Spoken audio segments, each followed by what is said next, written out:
celebrating together so joyfully. Words pour out from our kind souls. There is no place for inflated egos.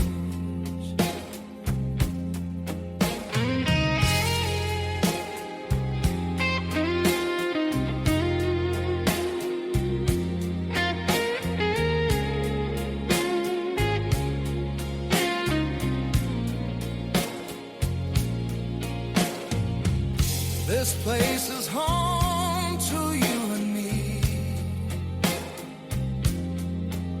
Surroundings familiar, a community.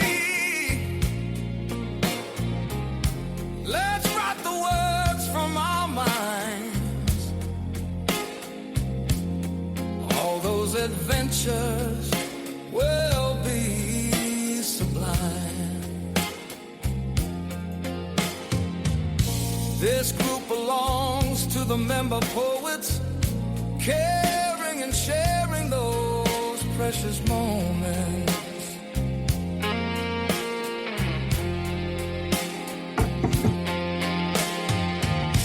Let's laugh together, then share some tears, emotions displayed without anxiety or fear.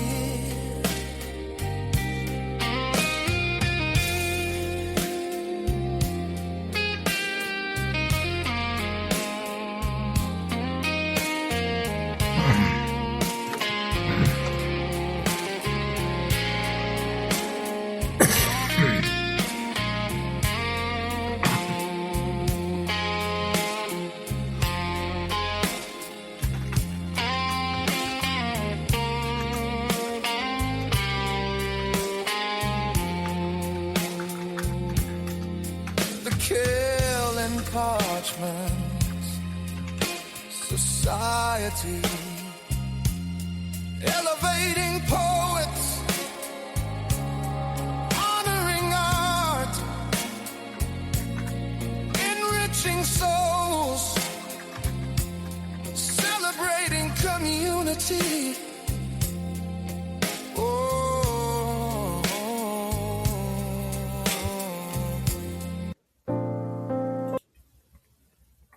Hello, everybody. Hello, Zach. How are you? Hey, Bill. Doing okay. Revitalized. I just got up from a nap recently, so just ready to get into some poetry for sure this evening. You want to know something, Zach? That What? I learned about myself as an older adult male, a more silverback type. Naps are wonderful things. Oh, they are. Naps are wonderful things. Gotta listen to the body. I just got through one myself. It's getting ready to start thunderstorming here. The dog's freaking out. Oh, Everybody, but it's such good napping weather. It really is. It's like that over here. Yeah.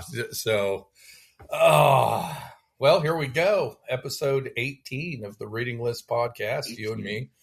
Wow. Reading poetry. I know. I said the same thing, Zach. I was like, oh boy, we're going to be at 20 here before too long. Let's see. Right. What, Zach? Who are we celebrating as Poet of the Month again? We're celebrating Dark Night of the Soul this month. This month, March. Yes, Yeah, March. Yes. Yeah.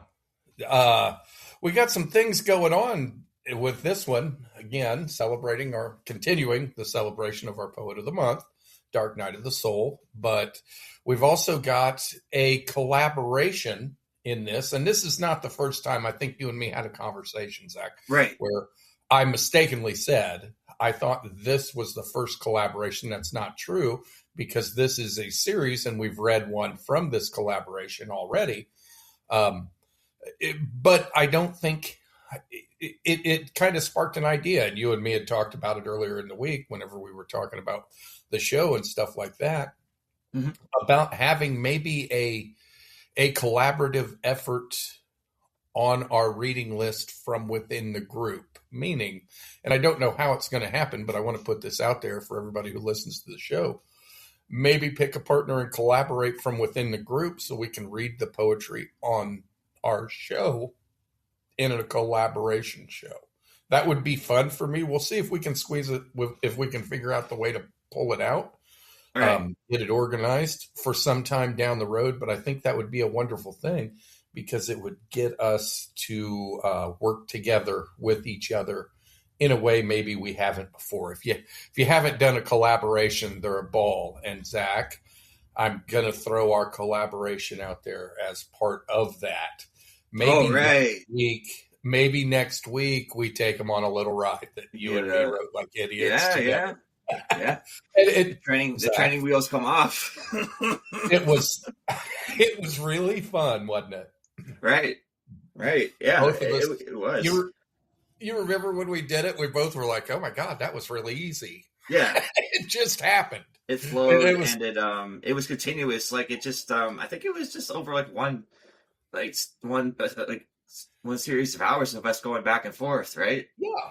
Yes, it was. I mean, it wasn't half a day where we batted it back and forth and played tennis stanza for stanza. Pretty much.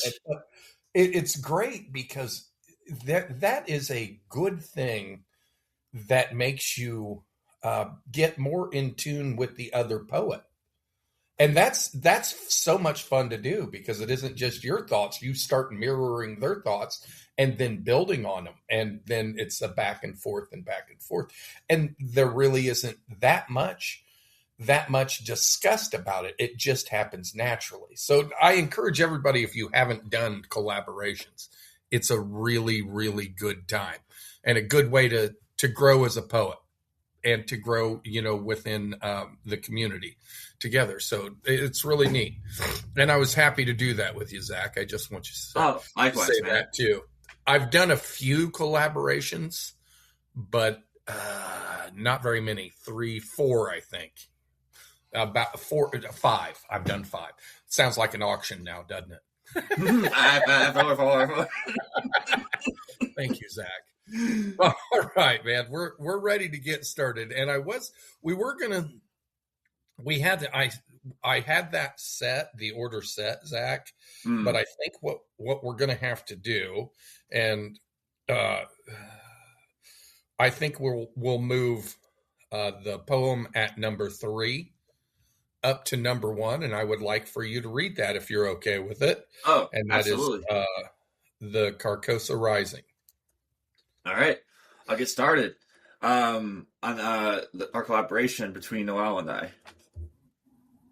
A blazing ruby moon crashes into open doors, shut in the castle. He's watching her draw nearer, dazzling smoky quartz, a beacon on a black mask. Her ostrich feathers caress his face, abandoning him. Standing alone, the crowd glides past his furnace skin. The sun sneaks in, blocking lunar rays as blackness invades. An eclipse covers the earth. No plants or animals will remain. Red-eyed werewolves raise what's left, a writhing feast. A final bloodbath rages as flesh piles and howls converge, feeding, gasping for breath, reaching for stars long gone. Squalor parlays in silks, curtains carry her scent amidst disasters, wafting in through open windows. Thirst unsettles the mind, honeyed words command, let Carcosa rise, float high in the melted skies, let Carcosa rise. Her hand firmly folds his. In dreams conjoined, red sandstorm. Blurred vision, a new castle has risen, replacing stone and iron. Sickly yellow light devours wall and turret alike, morphing insides. He sees the sign appear again on the palace door, a yellow mark. The ballroom is dark, a hair's breadth away, a faceless body evades. His undying love edges off, teasing, waggling her silken hands. Losing his footing on descending castle steps, stage fright before eyes met, observed from the balcony high up.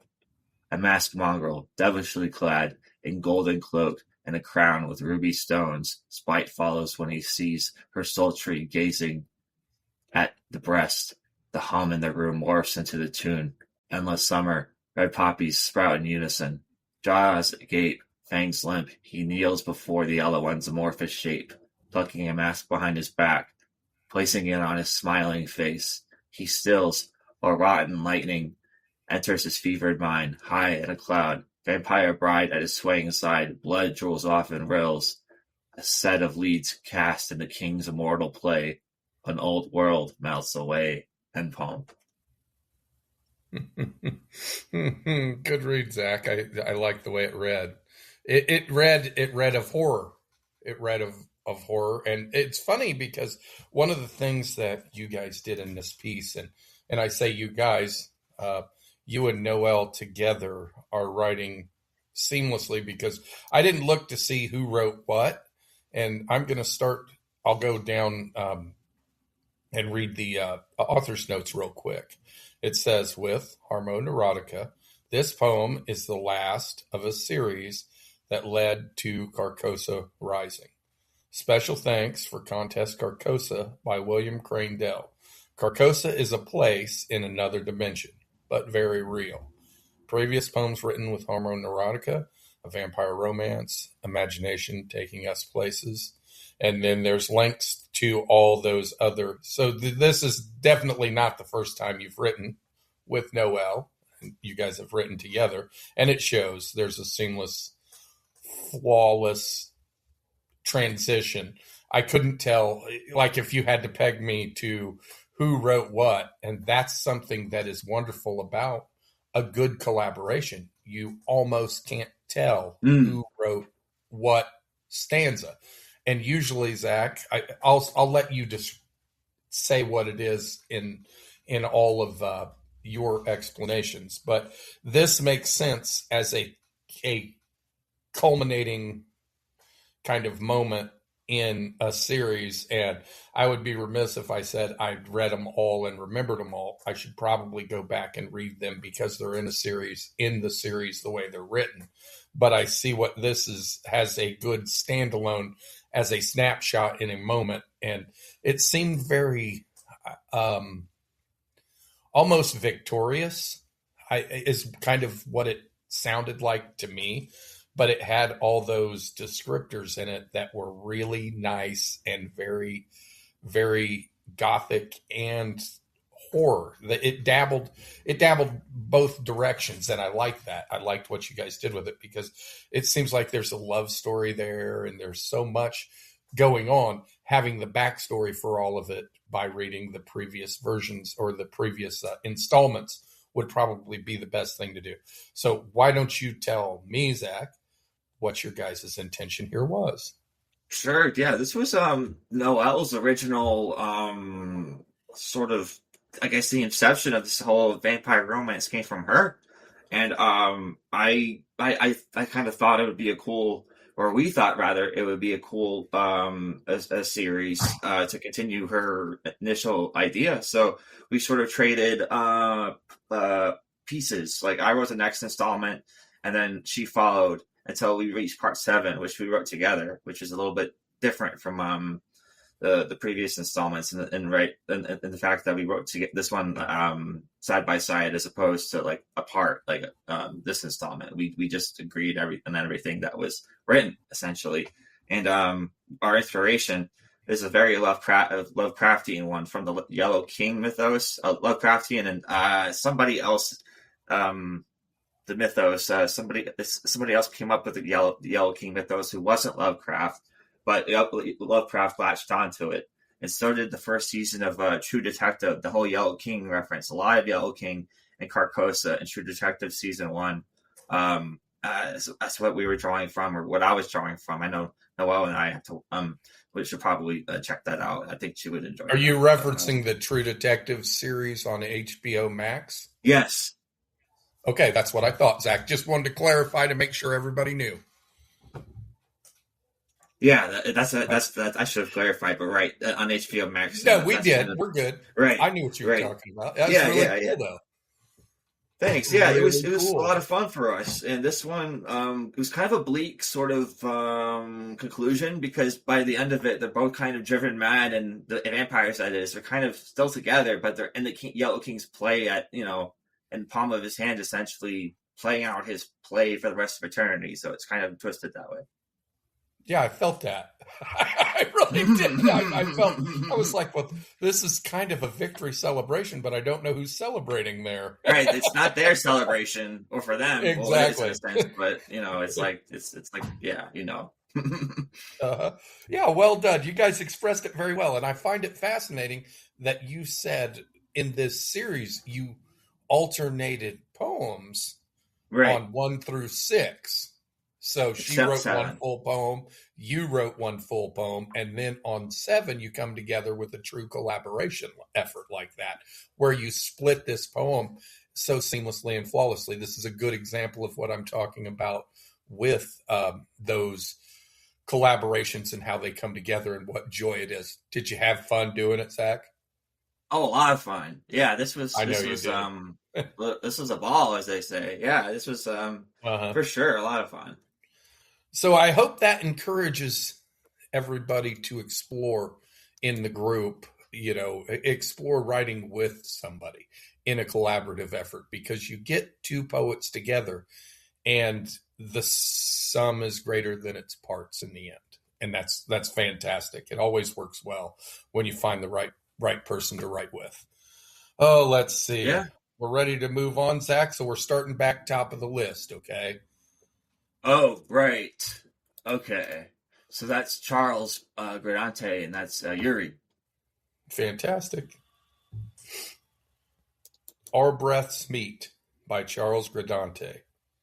Love, not the rose, but the hand that remembers to carry it.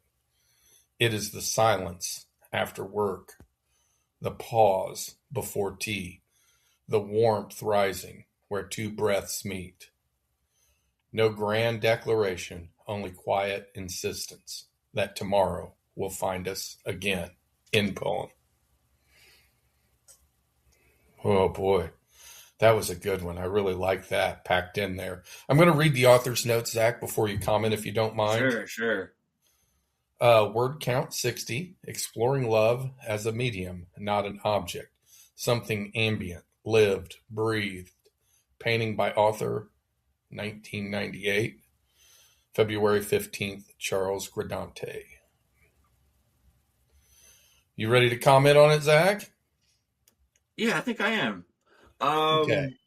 I think this is intriguing because a rose is often presented as a gift to a lover, and I feel like the intention is what matters more than the gift itself, because it's a hand that remembers to carry it, and like it's not like it's silence that matters to the speaker, not like a grand declaration, not any sense of gallantry, but consistence with consistence with keeping that love, and that tomorrow will find us again. So I think that that there's like assurance that it will remain. The love, it's that is a sort of like a force, like a positive force in this piece that kind of just it doesn't really, it's not overt, it's very subtle, and I just like how it's very atmospheric that way, and it takes more places in the silences than in sounds itself, but I like how it plays with sound anyway. In the silence after work, for instance, or the pause before tea, or where two breaths meet, that space. That's a very intimate space. And I could just imagine two souls kind of breathlessly exploring that space. And I really enjoyed this piece. Yeah, I did too, Zach. And it had a very, very intelligent look at intimacy in respect of love. And I like what it does, because I agree with this totally. There is a difference in a mature love and a young love. A young love is very passionate. A young love is very excitable and enthusiastic. Okay. And then an older love is more intimate, because there are things that are innate, that are natural between the two people in the relationship that just happen. that are those very, very most important, most intimate moments.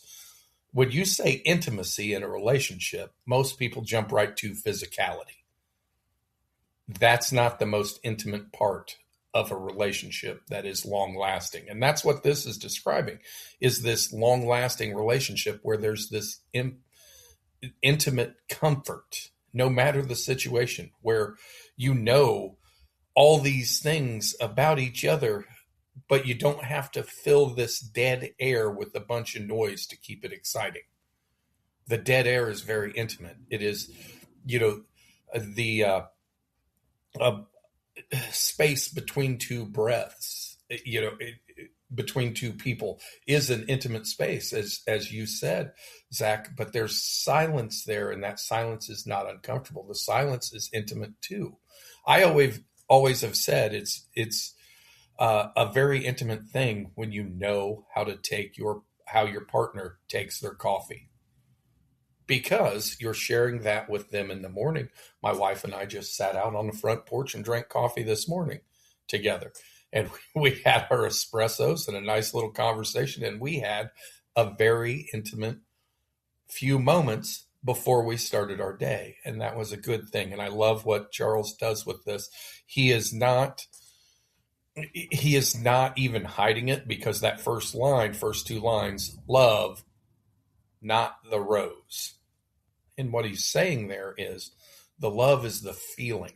The love is something that is not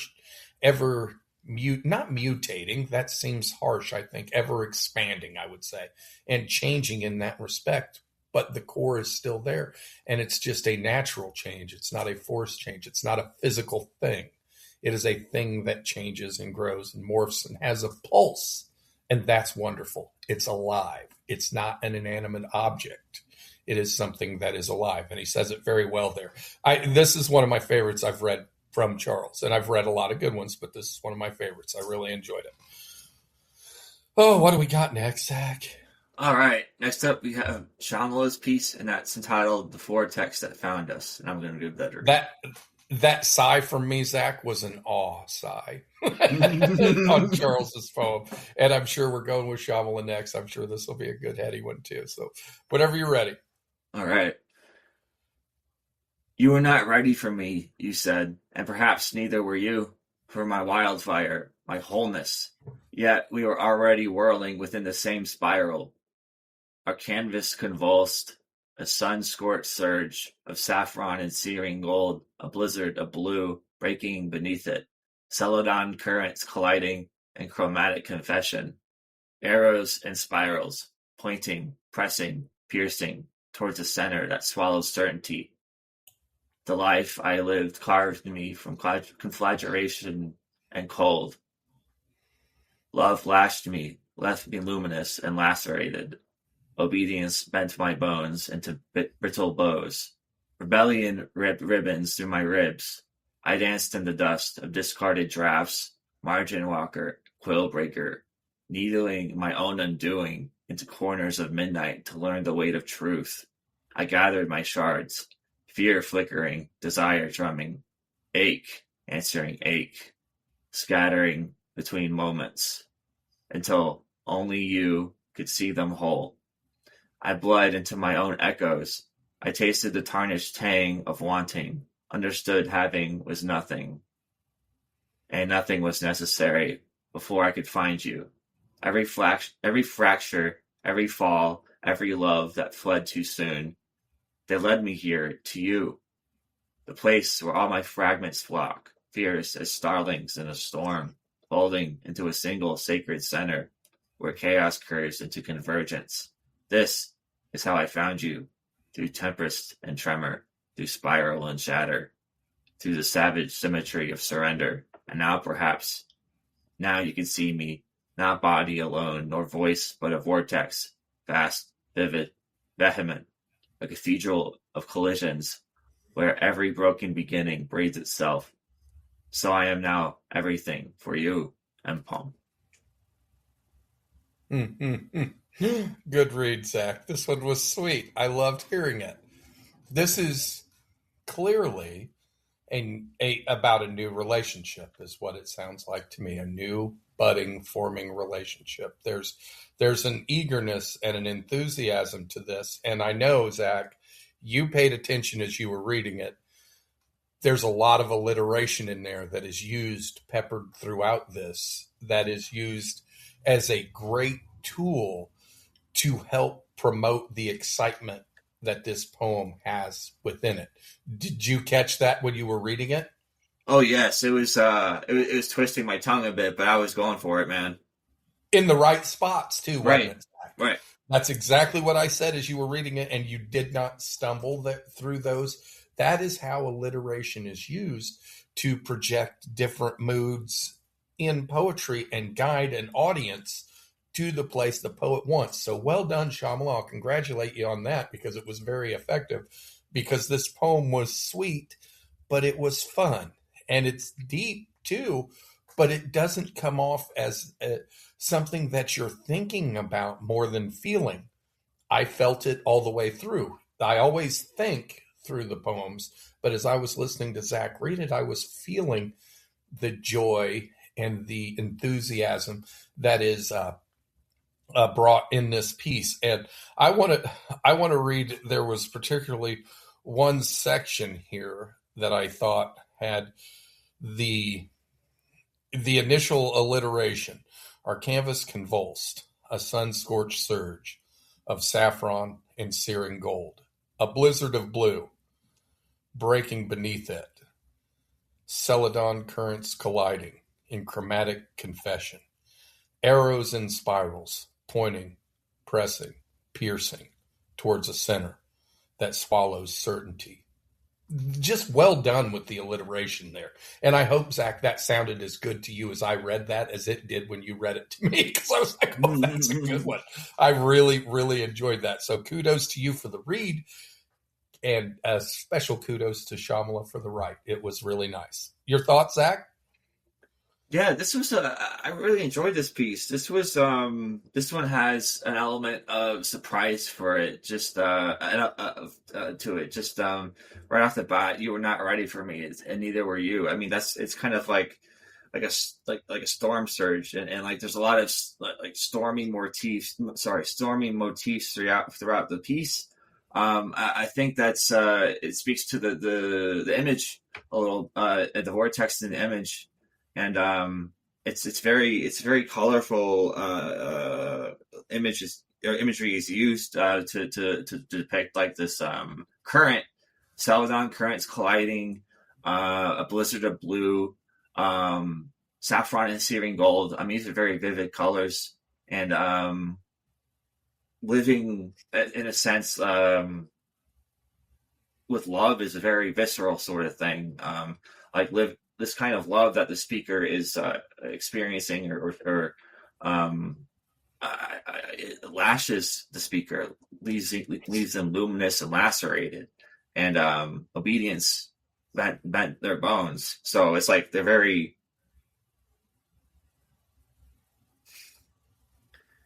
It's like they know. It's like. And rebellion ripped ribbons through my ribs. Like that's a kind of living. Like not just. It seems like that's a kind of like obedience bent my bones. Like that. I feel like that's a kind of a hard way to describe like. Maybe something was beaten into the speakers in like a hard kind of way. But like the rebellion sort of helped, I guess, and the speaker sort of becomes himself, and yeah, I think like in the moment of like sort of distress, almost the speaker is found by the you in the piece. After the shards are gathered and the moments are when the shards are gathered and the aches are answered by the you. I feel like the speaker is really kind of accepted in a way. Every fracture, every fall. And then she realizes that every sort of thing in the storm kind of led the speaker to this to the you in the piece, and the place where all the fragments flock. And I really like that. So it falls into the center where the chaos occurs, it's convergence. So it's like the storm is becoming more orderly in a sense, and they're making sense of the spiral together. And I really like that. I really like how they found each other in the storm, and it seems like it's going to be calmer, or calming. A storm can be that way, and I just really like the way it progresses, and the pacing of it too. It just has this brilliant sort of narrative arc, and it is like a love story, but it's just like also an information of like how the speaker is like an individual and how that individual came to be, essentially. Yes, yeah, like a origin story. Yeah. An origin story that's exactly what it felt like to me, Zach, and I think that's what you're saying. And if you don't mind, I'd like to add a couple of things that I just processed while you were talking. And often we do this, Zach. You start saying what your thoughts were about the piece, and I'm like, oh, that's so right. And this was also something I noticed that I didn't say in mine. The colors and the imagery that she used stays so within the artwork that she chose to write this from. The artwork that is posted to it, and I know if you're not in the sites on All Poetry with us, you can't see this vivid imagery, but the imagery and the artwork, the poem stays within it. It doesn't just paste or describe a picture. It takes you inside the picture and what this picture means. And also, I think this is something that I've always, not always known, but have known as an adult, is what regret actually is. Regret is not learning the lessons from the mistakes you've made previously, not learning the lessons. You regret what you've done if you didn't learn the lesson. But if you learn the lesson, then it's worth it. And what better way to say, hey, I've learned the lessons of these previous failed relationships than to have one with all this promise and enthusiasm that's just beginning. You get that enthusiasm and you say, you know what? I'm better at relationships than I was in my past. And this one's going to work because we only get it right one time in our life. And it takes some time before you know that that's the one. So good job on this piece. It's so deep and so thoughtful and so loving and so kind and so self-affirming. It was a great one to share. And great read too, Zach. You did fantastic through the alliteration. Again, cold red. So alliteration is especially challenging sometimes on a cold read. What do we got next, Zach? We ready to move on? Yes. Next up, we have Pac-Man's piece, and that's your read. Hardly Here at All by Pac-Man. She keys the mic with shaking palm. ETA 5. BP dropping. Breathing shallow. Who's on? No, damn it. I need pediatric trauma. Wake him up. The monitor stutters green like an omen. She does not want to see that green flat line. Sirens braid the dark. He's so light. Hold me, she asks, as if asking permission to stay. She nods, throat tightens, tears well. Can't see her watch to keep the pulse. Prepa Bay, possible internal bleeding. His fingers clutch her sleeve, searching for a mother they can't locate. Flatline whispers before the doors open. Clear. Nothing again, then mouth to mouth. She holds him. The doors open. They take him from her. In poem. Oh, that's really ripped my heart out. I almost stopped in the middle of that, Zach. What, you want to take a second and think about this one? Yeah, can I? It's pretty clear what's happening there, you know, and straightforward. I really, really hope that this is a fiction meant to stir these emotions, but we all know that things happen in our lives that aren't great, and it may be somebody, I'm going to look down, there's no author's notes. Free verse narrative, Hellergy is all it says. It's for a contest. but it takes you to a place. And I remember there's occasions where I've written fictions that have gotten attention of people and made them think, oh my Lord, this is so real, so gripping, so, vivid in the emotions, that it takes them to a place and they forget that it's fiction. And this does not say whether it's fiction or not. And it doesn't really matter, because the emotions are just there hammering away. And to know, like, I believe it's real from the feel of the piece. So that is a wonderful thing. I don't think it would impact me any more or less emotionally, except for the fact to know that somebody is gone for sure. A young person is gone for sure in this piece. And it's so sad in that respect. Like I said, about halfway through, when I realized the quotations pretty early, and this was a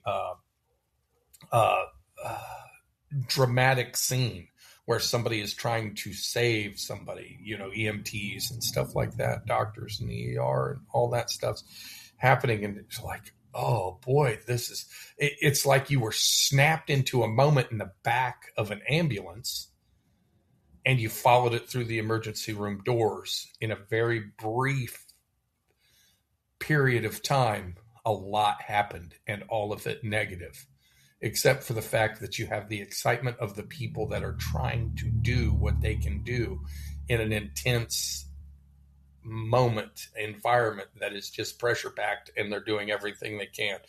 It's a big deal. It's a great emotional punch to the face is what it is. I mean, because it really did just about stop me. So Zach, would you like to comment on that? Are you ready? Yeah, sure. It was a heavily written fiction. Pediatric trauma, the trauma ward. It's not it's an emotional place, and these few exchanges of words especially were emotional. Because he's bleeding out, and he wants his mom, but the nurse, not the nurse, is there, so that's kind of like his substitute for his mom in a way. For that moment, and it's like, where's the mom, and where's anyone for that matter for him?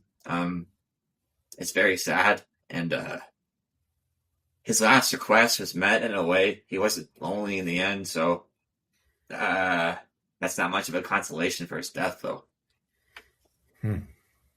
Yeah, sure isn't. It's really, really heart-wrenching. Well done, Pac-Man. I think you got it.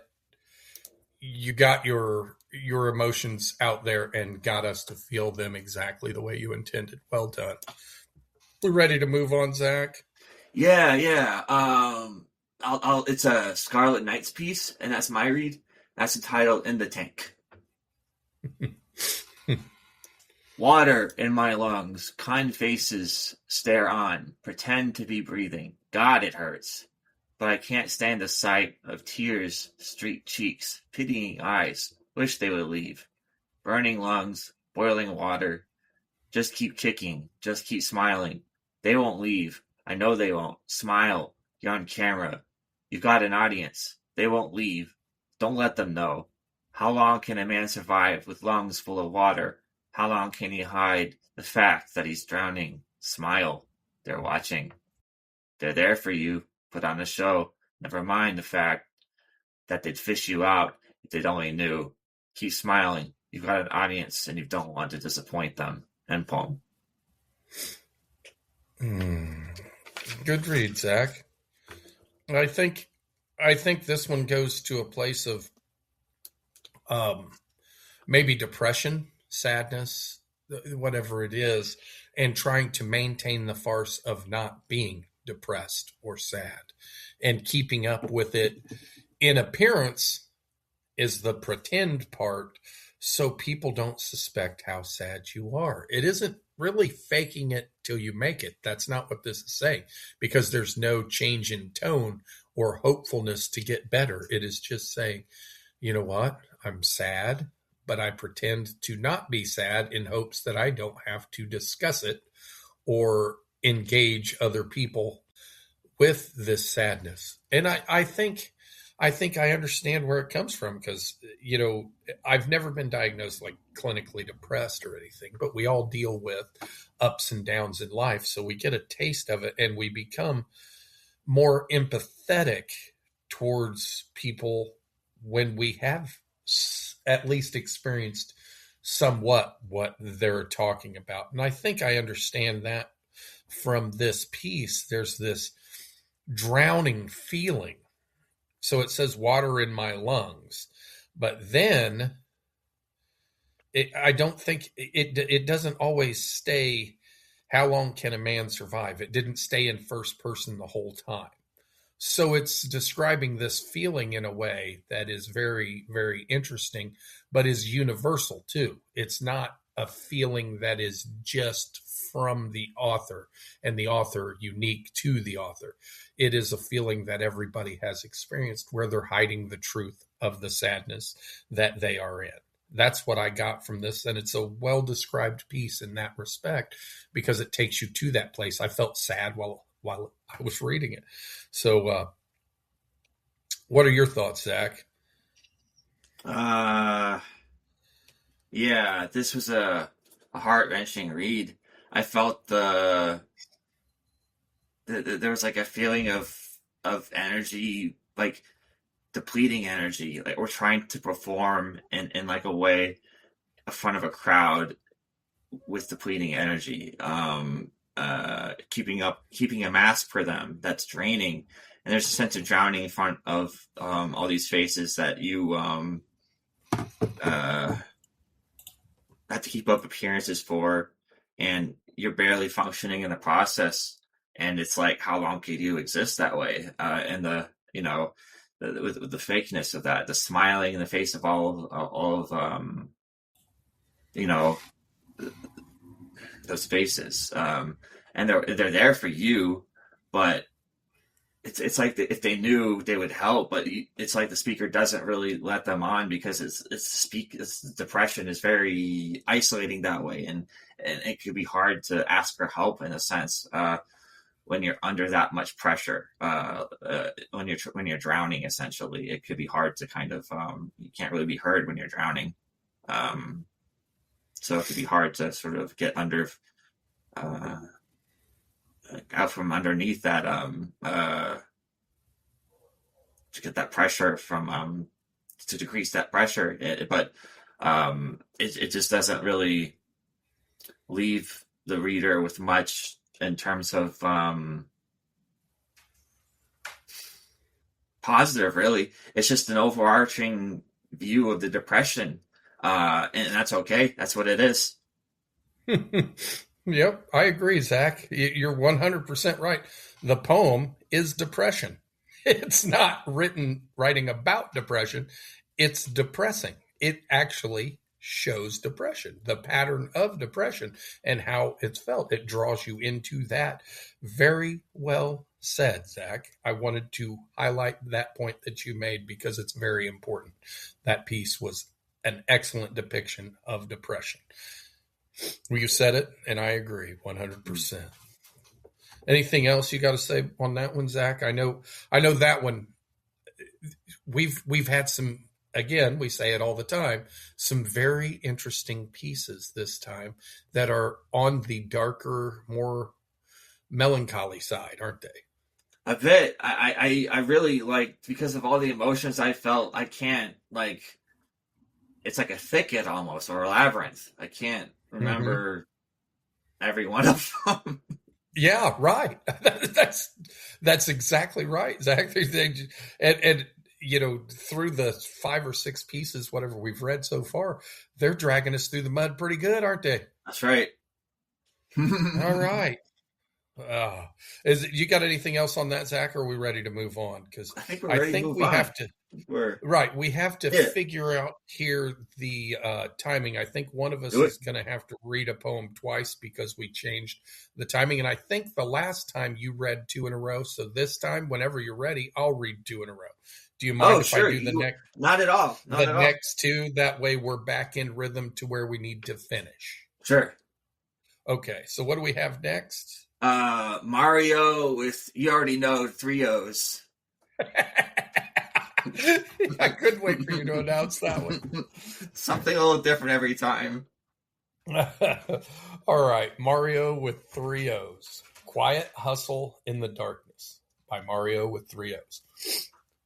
The mother tree grew, mighty enough to crisscross its branches, crossed enough to crack the night's white moon, while a fruity growth that adds weight to the fragile twig of the tree to coil back and eventually break.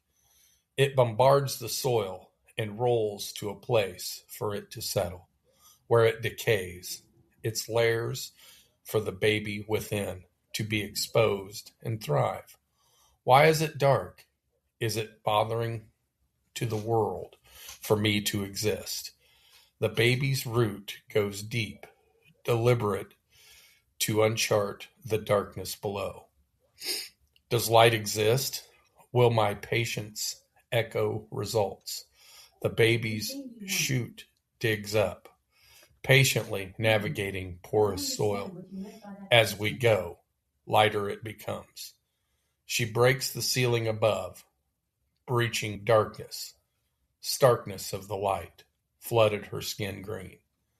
Let the mother tree look down in profoundness. She never thought her baby would call out her name so loud. In poem. If you give me a second, I'm going to read. It's very short author's notes. Patience in darkness eventually becomes light. I like that. What are your thoughts, Zach? Oh, this is a beautiful piece. I thought that that it was like it read like a narrative on growth, and the mother tree had a baby tree, and I like how the baby tree essentially was personified in a way by had human like characteristic. It seemed to question the world around it, and it seemed to just sort of expand and find its own way through light in the darkness and going upwards. And the mom is essentially growing alongside the baby tree. But I don't know if it's like it's like there's a sense of disconnect. I'm not sure how it's. I'm not sure if the mother tree is fully aware of the baby tree's presence, or like, or maybe like at the last stanza, there's an epiphany, and she notices him in a way, and it's like because like the personification of the tree calling the name, it's like, oh, I noticed, and it's like a nice moment of recognition. It's like natural in a sense that nature would sort of recognize that that development, that growth in a way. I think that was very cool. A very cool piece. Yeah, I thought so too, Zach. And it had some things going on that were a little different. I've written about trees and things like that. We all have written about our nature and using nature as a metaphor. But the way Mario did this, it did one of my favorite things, Zach. It traveled from darkness to light. And it was a dimmer switch from start to finish. You were in the dark talking about, the branch cracking and the fruit dropping. And it's like, that part of the metaphor is the child's birthing and growing up. And the mother tree is completely separate, now from this child, and this child is growing, and the mother tree is going on about her life over here, because she's busy with all the other fruit that dropped potentially and turned into trees as well and started growing, is the metaphor I gathered in my head as this goes through it. And then there's growth. And then the mother tree looks over there and notices, oh, what a beautiful tree's grown over there. Look what's happened to this baby. And remember, it started in darkness. It ended in light. So it's a dimmer switch from the complete darkness to the complete light.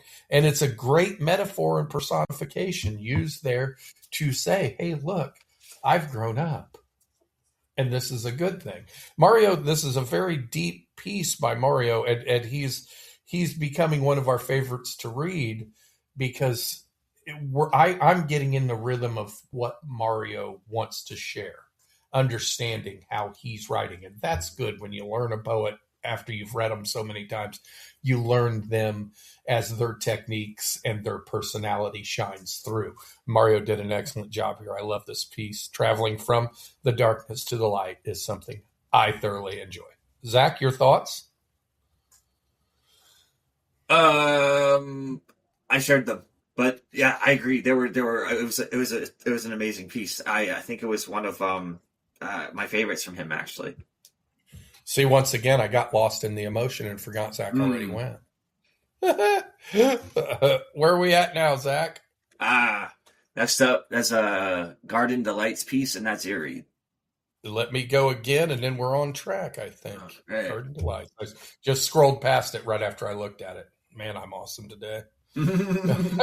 A Child's Smile by Garden Delights is like a child's smile is like delighted laughter among women friends. The way men side hug seconds longer with their closest friends. How children allow a coveted toy to be handled by a special playmate. It's butterfly eyelashes and the fluttering of angel wings, delivering babies to laboring mothers. A child's smile, God's greatest joy. End poem. Read the author's notes. Yes. Prompt. When a child smiles, it's like angels fluttering wings on the clouds. So this was written for a contest. Go ahead, Zach. Yeah, wow. This was I think the peak of the positive moment for the show so far. Amongst the darkness, this was like a really a bit of a beacon, really. The shining light of a child's smile. It's human. It's a human thing because it sort of transcends gender and the idea of gender and like nature and like it is in nature. It's just it's just like nature and the fluttering of angels' wings. So it's just like all these things, these very beautiful and positive things, and delivering babies to laboring mothers. It's just like all these great. It's just really in a lineup with all those things. Yeah, I really enjoyed sort of. This was sort of the peak of that. Coming from the title, and then again at the bottom, God's greatest joy. I really enjoyed this piece. I did too, Zach. It was nice to get one that was heavy in happiness. That's right. Finish. It's like a palate cleanser in between meals. In between the salad and the soup and the salad and the entree and all that, you have to have a little bit of a palate cleanser so you can taste it. And that's what this is, because it is completely light. It is beautiful. It is beautiful, and you could feel the joy and the sunshine and the profound beauty just in this moment where you see a child's smile, where there is that innocent wonder and happiness just to be part of this world, just to be alive, to see the butterflies' eyelashes that are referenced, the reference are so sweet, and fluttering of angel wings, delivering babies to laboring mothers, a child's smile, God's greatest joy. I love that. This is so soft and so delightful and so true. I'm a parent. And after you become a parent, it changes the way you feel about even other children. My wife and I will be out in stores and I'll see a kid walk by and I'm gray bearded and not skinny at all. So it happens really frequently around December. When kids really look at me and say, ooh, and I know what they're thinking. Is that who I think that is? Because I'm serious. They look at me that way. But I love that joy that they project in this simple smile and the curiosity that you can see in their eyes. It's great. I'll share one small anecdote from my friend's house. I go over to my friend's house, and I actually was best man in his wedding, so we're very close. And I go over there and I hang out with him, but we don't see each other all the time because our schedules are different. He has a young daughter, and I go over there, and as I'm visiting with him, I end up visiting as much with his daughter, and that's the way it goes. As soon as I called, she said, "Is Bill coming over?" And when I get there, she does not even talk to me or come near me. It happens the same way every time. And then when I start talking to her, she's like my best friend instantly. And it's this innocent smile that I love, that I thought of when I read this piece by Garden Lights. Great piece, great short piece, and a great palate cleanser. We needed to smile, didn't we, Zach? Definitely. What do we got next? All right. Next up, we have Jag 325's piece, and that's my read now, and it's entitled Reflections. Evening draped itself upon deserted streets, like an ebony coat no one wanted to wear. Raindrops tapped out gloom in Morse code, spreading loneliness through damp, soggy air. Coffee cooled slowly, her wishes becoming mixed with memories of old fading dreams where time existed only within his arms before trickling off like water seeping through rusted seams. End poem. You want to go ahead and read the author's notes on this one, Zach? Oh, sure. I don't know what it is. It's a challenge poem. 57 words. She ignored her cooling cup of coffee while occupied with thoughts of him, and this appears to be not for a contest. So it's I think it's a collaboration, if I'm not mistaken. I don't know. I don't know what Jeg is referring to as a challenge. Is it something that, let's see, Garden Delights, and because I don't know if it's between them or not. It's maybe Garden Delights challenged this poem to be written because they're friends, and said, "Hey, what do you think about writing to this?" Because that's what my friend Brooks Smith does to me. He sends me stuff that he creates, and he's like, "Hey, write something to this." Okay. So if that's what it is, but this describes this imagery is describing what is a image here attached to the poem with what appears to be a lady sitting in a rainy cafe or a cafe on a rainy day. And there's a little bit of a haze and all that to it. And she's clearly reflecting. And it's talking about reflections, not reflections in the mirror as much as reflections of the past, I think. So this is a really cool. And Jeg always does so well with these short little pieces. Again, this is 1, 2, 3, 4 times 4, 16 short lines. So he packs a lot in here. And I love the way he ends. He's so good and precise of bringing you to this place and telling you a whole story in such a short space where time existed only within his arms before trickling off like water seeping through rusted seams. So it just kind of is. These reflections are slipping away. These feelings are slipping away, and this person is reflecting on them. And there's a beauty to this. I don't know necessarily that this is sad, even though tonally it's kind of sad. It's more dreary, I think, than regretful sad. So that's kind of what I gathered out of it, and the image that is attached to it gives off the same emotions as the piece. What are your thoughts, Zach?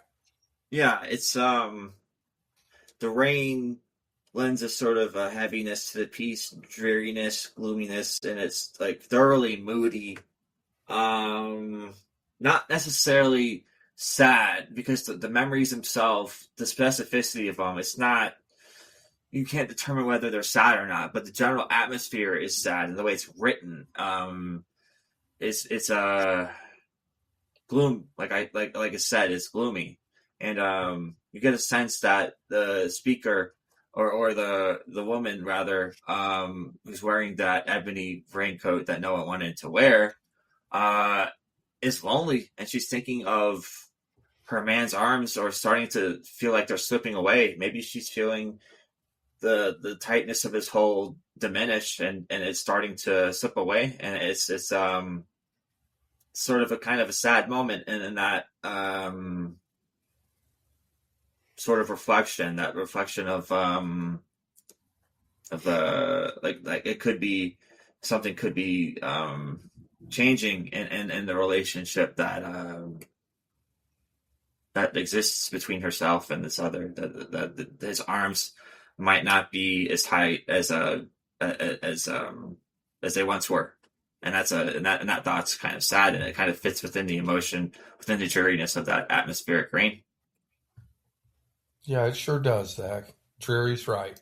I wasn't overall sad. I was reflective. Honestly, I really was. Mm. I wasn't overall sad, but there's definitely sad hints to it. So it's a great piece.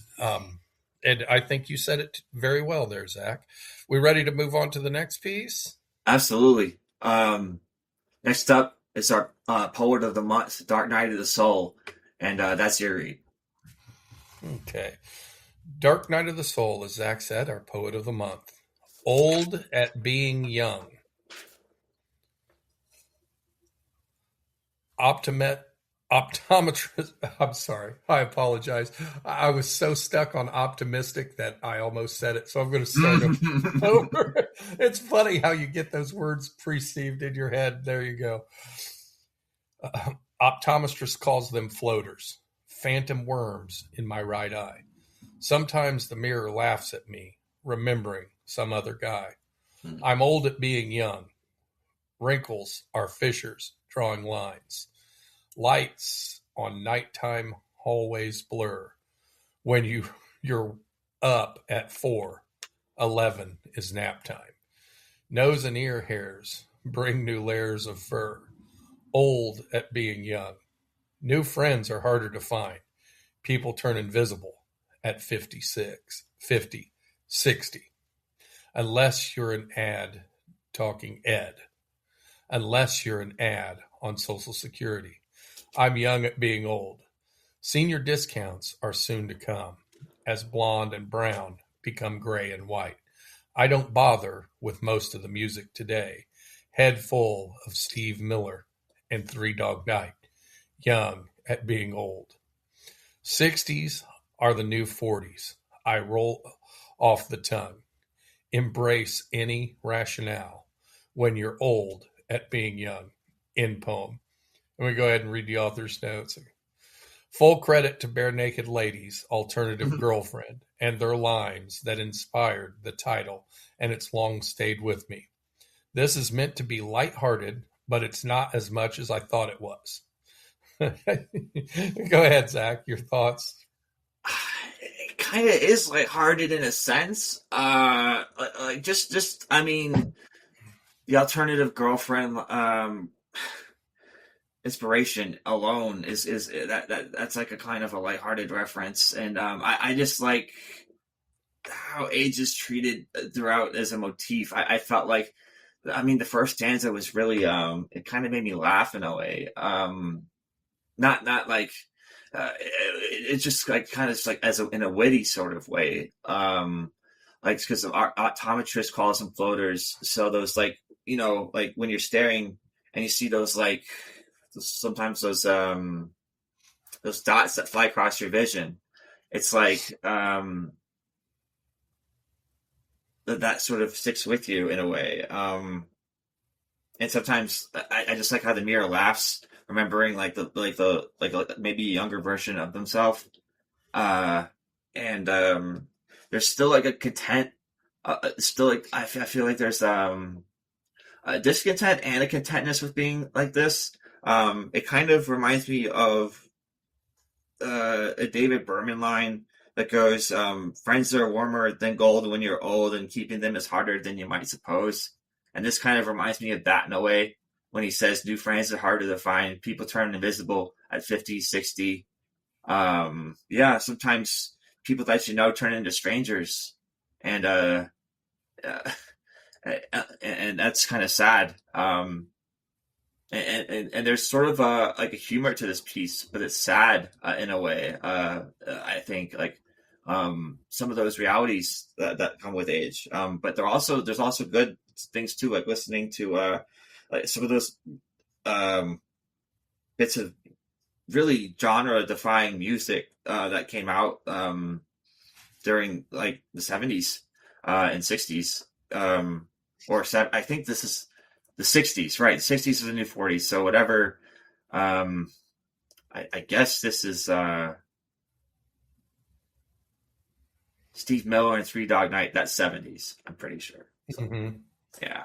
I think 60s are now the new 40s, means that decade in life is more like 40 because of the longevity of people.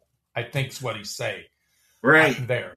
Yeah. Yeah, I think that's what he's saying there very clearly, but he references so many things, Zach, that you're talking about that puts an age on him.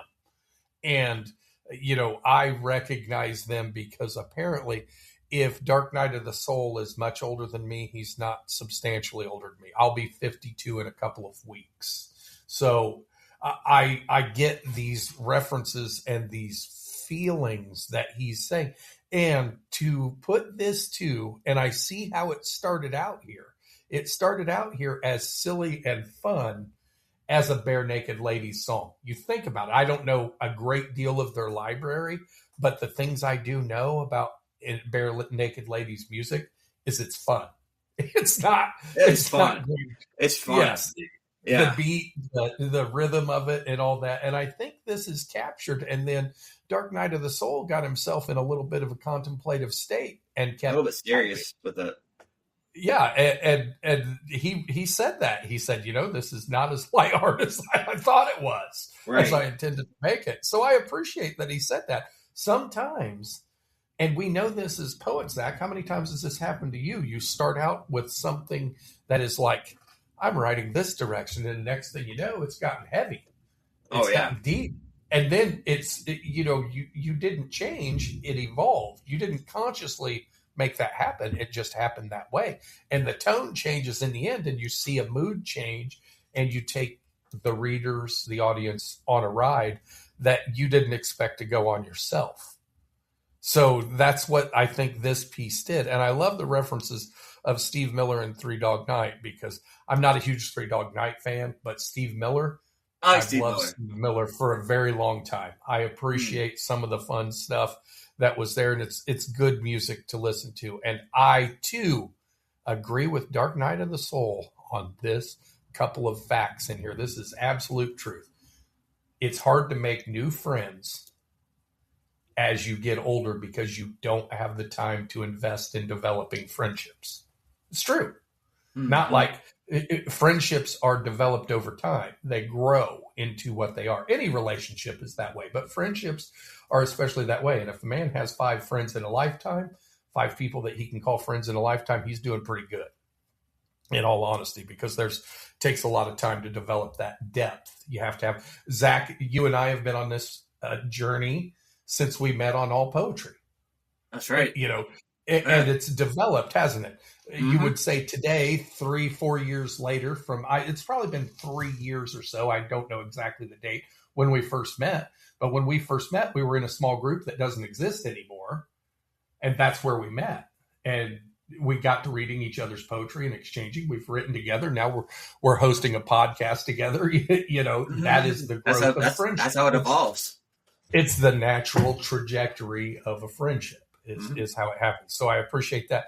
And I too, I've become better at new music because I've flipped over some rocks and discovered some things that really made me feel good in the past, most recent 5 years, that makes me feel good that good music is still out there. It's not all just bubblegum pop that is forced down your throat to satisfy airwaves and make room for commercials to fit in. So, I agree. Great job, Dark Knight. I love this piece because it hit home for me because I'm right at that age where my hair is migrating from my head down to my shoulders and not growing that way. Migrating. It happens. The nose hairs are a little thicker, things like that. It's the natural progression. So what do we got next, Zach? I did feel like that was light and fun, but it did have a headiness to it that contemplation to it. Yes. Yeah. Yep. Yeah. All right. Next up, we have Deborah Leo Fye's piece, and that's my read, The Moon's Favorite Child. She presses her glow against the window pane, soft as nightly secrets. Her light pools on the bed, crowns the curls of the dreamer. She watches, rise, fall, tiny lungs holding infinite stars, whispering blessings, claiming this slumbering soul. She sways, a celestial dance, protective, steady. She belongs to her now. End poem. You want to read the author's notes, Zach? Sure. This poem is written for my daughter. May she always find the gentle watch of the universe and know she is cherished with every breath. And this is for a contest? Several contests. And yeah. Beautiful. It's so beautiful, and the picture is so sweet. Sure it really is. You got the little child girl hugging her teddy bear, drifting off to sleep with a full moon shining. I don't know how anybody could sleep with the moon that bright, but I get it. The picture is so beautiful. I would never have to have like almost complete darkness, but she's got her nightlight and she's got all her stuffed animals and she's got this sweet, peaceful look on her face as she's laying there asleep. And you could just see, I don't think this is written from the perspective, and I suppose it could go either way, of the mother, opening the door and checking on the child and seeing the child sleeping. But I think it's more from the perspective of the moon in the night, claiming the child for the evening in not a bad way, in a natural, beautiful way where the child succumbs to sleep and all of that. And there's this sweet tenderness to it that is just so wonderful. I really like that we've read so many pieces that have kind of touched on the same feelings of parenthood and growth and things like that, both in the negative and the positive. We've had the light pieces later in the show kind of piled up. The lighter side is at the end of the show and the darker side was at the beginning of the show. And it's not intentional. Again, guys, this is just the way we put them on the reading list. When you guys put them on there, they come up in this order. We populate them and they read this way. So the only thing we actually changed in the show as far as order was moving the collaboration to the front so we could discuss it before we started down the other poems. So we've traveled from a little darker place to a little lighter place as the poetry has progressed in this, and this is a culmination of, again, a beautiful, positive piece that I love as a parent to read. What are your thoughts, Zach? Yeah. This was a light piece, even though it was a nocturnal setting. Sort of the regal moonlight crowning the little child in a way. It's sort of rendering her, in a sense, celestial almost, like from the stars. I just really enjoyed that, and I think like either the mother or the moon is like you said, observing her and just watching her chest rise and fall. And I think there's like a parental sense of like security and sweetness to it, sort of like a safety. And as the child is drifting off to slumberland, so there's like a it's so peacefully, like it's just I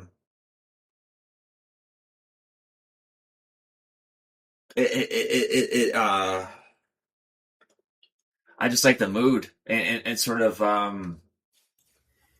that drifting off to sleep feeling that I feel like I could relate to, in the sense that when I was a kid, I used to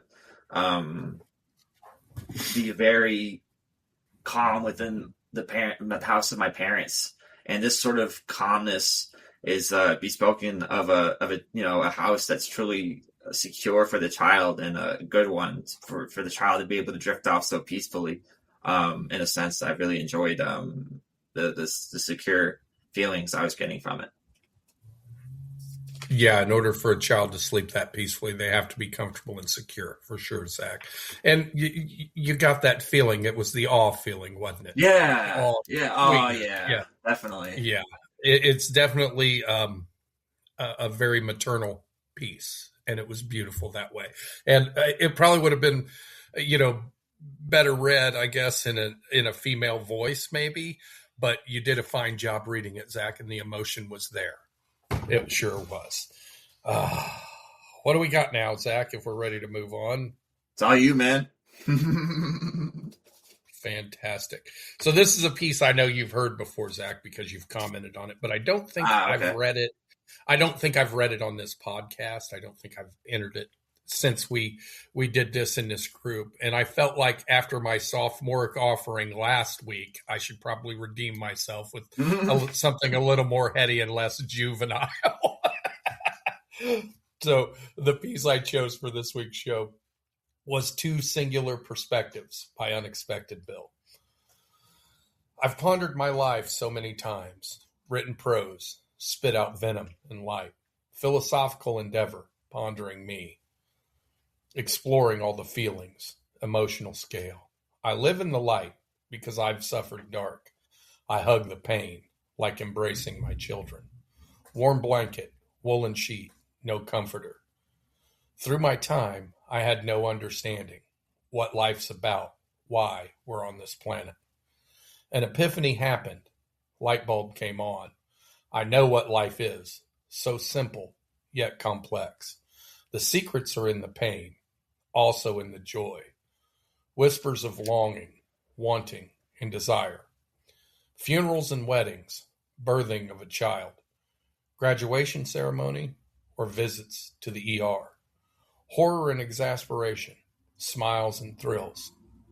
Hugging my mother, riding the motorcycle. I could go on, but I believe you get my drift. Life is about only one thing. Love. Kind, wonderful, peaceful love. It's the reason for everything. Every action is linked to love. Working overtime, family benefits. Remodel the house, unempty nesting. Kiss the love of my life, obvious. Wake up in the morning, music starts. My life has been spectacular. I look forward to the rest. The here before the hereafter. I look ahead and drift back. Remembering how I've loved, the triumph is the understanding. We write many, many love stories, words, chapters, and paragraphs. The whole is greater than the sum. Life is an ongoing series of love stories, some short, some long, some tragic.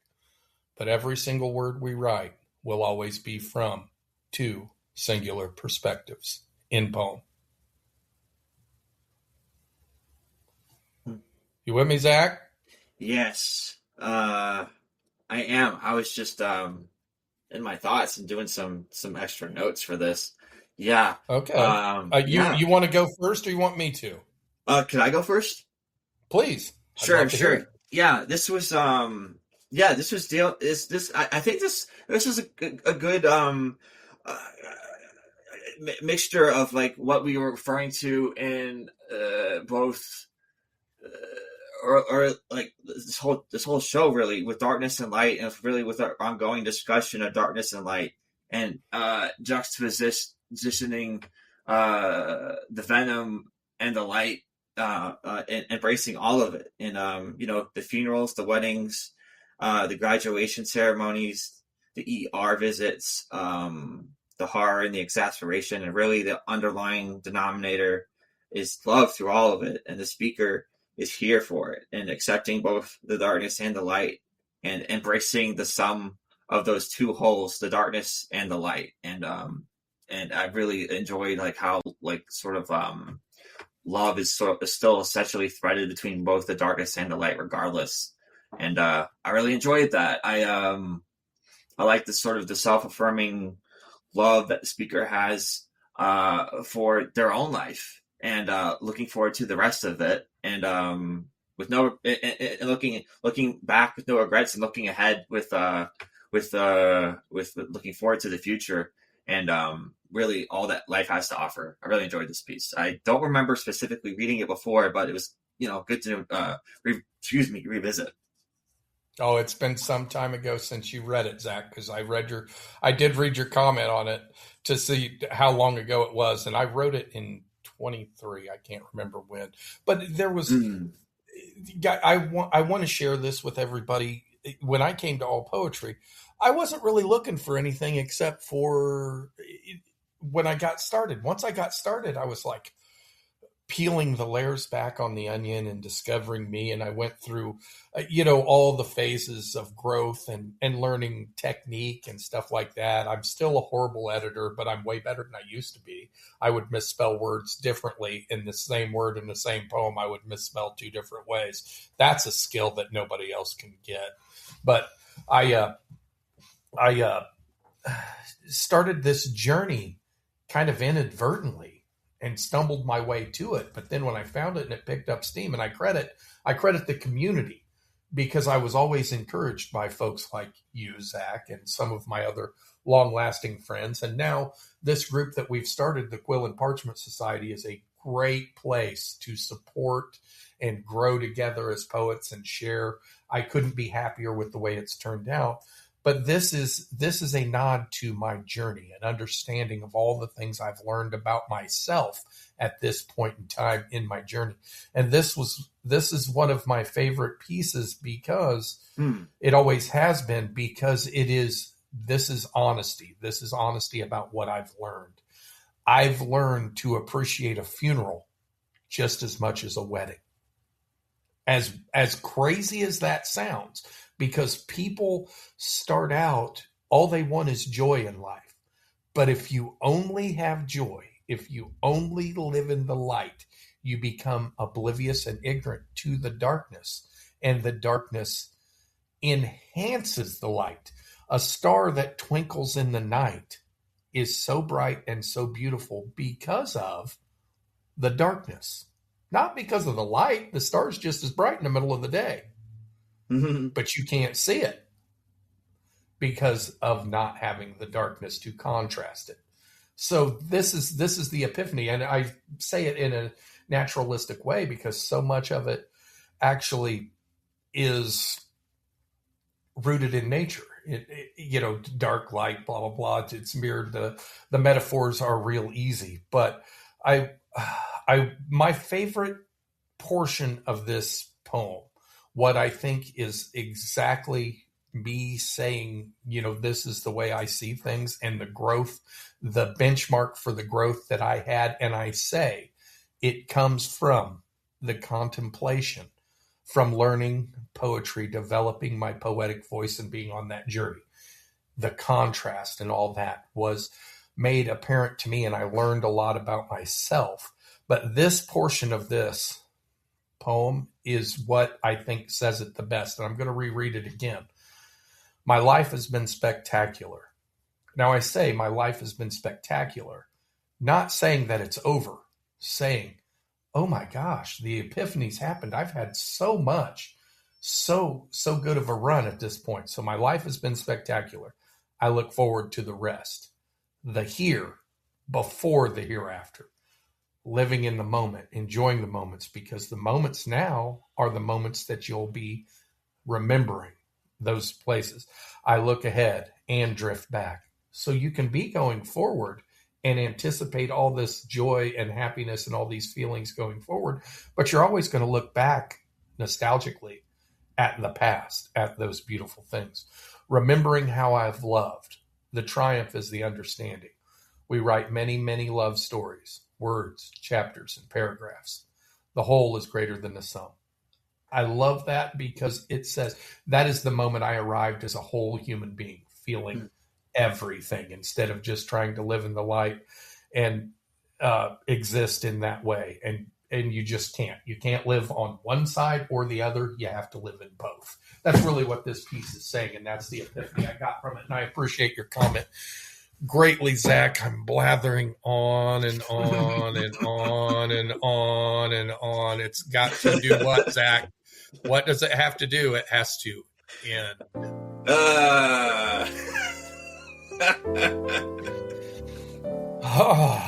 You know what? Zach, What's I going think on? as far as the lineups here, this may have been my favorite show in the way it progressed, because this felt very directional, in all honesty, from start to finish. And it's unintentional because, again, the poems are put in there in the order that they're submitted on the reading list. So the pacing ended up that way. Yes, I think we took a journey here today, walking down a path, and you did a great job, Zach, as always. I appreciate you here. You got anything else you want to add? Oh, just it's good to be here and show my love for poetry and the community, and all you Parchies out there, and thanks for having me, Bill. Boy, we really do have a great group, and I'll say thanks for having me too, Zach.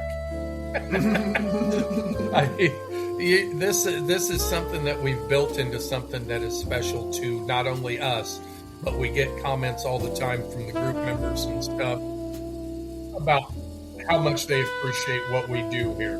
And we're growing together, and we're getting better at so many things along the way, but the writing has been spectacular from beginning to end. I'm never let down by you guys.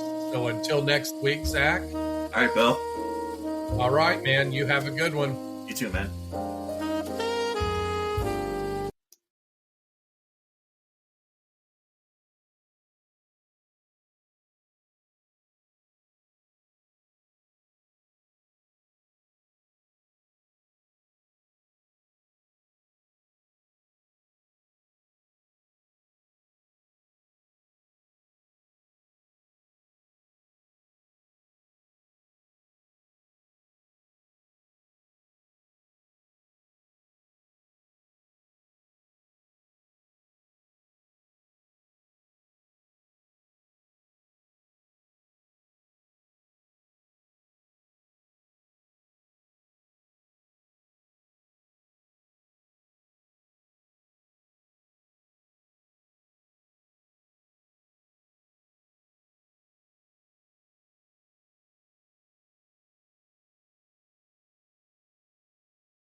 Oh, Nanny. Well, my left arm is it's not.